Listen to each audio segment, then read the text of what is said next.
اعوذ باللہ من الشیطان الرجیم بسم اللہ الرحمن الرحیم۔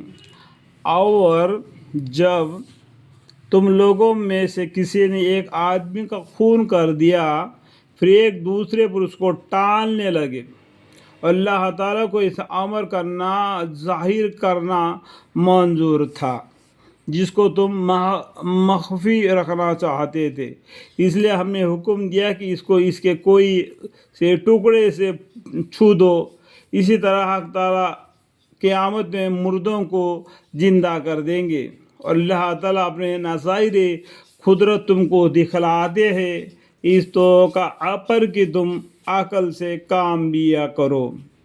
ایسے واقعات کے بعد تمہارے دل پھر بھی سخت ہی رہے تو یوں کہنا چاہیے کہ ان کی مثال پتھر کی سی ہے، بلکہ سختی میں پتھر سے بھی زیادہ سخت۔ اور بعض پتھر تو ایسے ہیں جن سے بڑے بڑے نہریں پھوٹ کر چلتی ہیں، اور انہی پتھروں میں بعض ایسے ہیں کہ جو شک ہو جاتے ہیں، پھر ان سے اگر زیادہ نہیں تو تھوڑا ہی پانی نکل آتا ہے۔ اور انہی پتھروں میں بعض ایسے ہیں جو خدا تعالیٰ کے خوف سے اوپر سے نیچے لڑک آتے ہیں، اور حق تعالیٰ تمہارے اعمال سے بے خبر نہیں ہے۔ اے مسلمانوں، کیا اب تم بھی توقع رکھتے ہو کہ یہ یہود تمہارے کہنے سے ایمان لے آئیں گے؟ حالانکہ ان میں کے کچھ لوگ ایسے گزرے ہیں کہ اللہ تعالیٰ کا کلام سنتے تھے، پھر اس کو کچھ کر ڈالتے تھے، اور اس کو سمجھنے کے بعد ایسا کرتے اور جانتے تھے۔ اور جب ملتے ہیں منافقین یہود مسلمانوں سے تو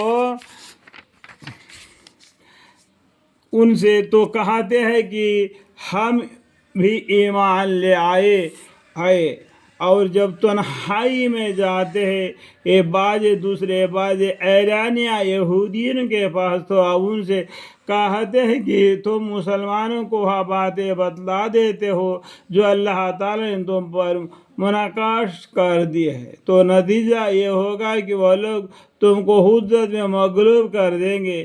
یہ مضمون اللہ کے پاس سے ہے۔ کیا تم اتنی موٹی بات نہیں سمجھتے؟ کیا ان کو علم نہیں ہے؟ اس کا حق تعالیٰ کو سب خبر ہے، ان چیزوں کی بھی جن کو مخفی رکھتے ہیں، اور ان کی بھی جن کو وہ